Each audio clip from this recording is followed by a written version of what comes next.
But more than that, he was a person that I inspired to. Daddy was born in a small village in Jhelum, Pakistan.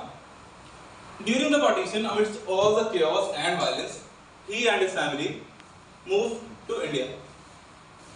In the initial days, they lived in the famous camps of the popular temple of Kali Mata Mandir at Patiala.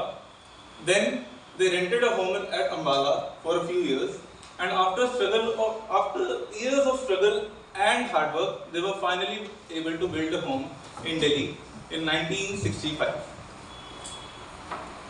I still remember the day I showed him the movie Bhag Milkha Bhag. For the first time, I saw him in tears. He turned towards me and said, Dev, these are the exact things that we went through. Their family would go for days without food, and whenever they would get food, they would have shared it with everyone. And he was only 12 at that time. Well, I was always moonstruck by stories of Pakistan. The way they lived, the studies they got, and the life they left behind. They were jewelers of their time. He used to tell me about the 40-mile walk to their Guruji's temple, the Tilla Jogiyan, the Guru Gorakhnath Ji Mutt. He also used to tell me that they were the only Hindu family in their entire village, and still there were no fights. Everyone respected each other. Well, my grandfather, my daddy, wasn't just a storyteller of the past. He was a person of grace and kindness in the present. He always smelled of others instead of perfumes, and he also used to put some fresh flowers in his upper pocket. Everyone sought his advice. Everyone looked at him. Before my 10th board exams, I decided that I am going to spend all my time with him to learn about every story and every lesson he had to learn. But the universe had other plans. During my 10th board exams, my grandfather, my daddy, had to undergo a very minor surgery. Something small, so common that no one thought much of it. Before going to the operation theatre, he and my grandmother had a conversation where grandmother suggested Daddy that you shouldn't get panicked or get nervous. I am with you. Whereas my daddy replied that don't you get panicked, I am always there for you. He said a final goodbye to everyone happily and got inside the operation theatre. I still remember that moment vividly. I was studying for my exams, my mother sitting just beside me. She suddenly got a call and started crying.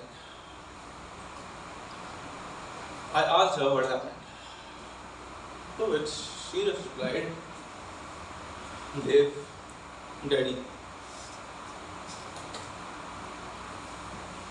my heart shattered.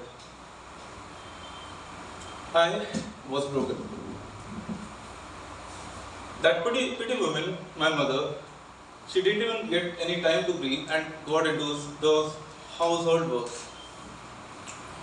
I locked myself into the room, tore every single image of the God that we had, and threw everything aside. I surrendered.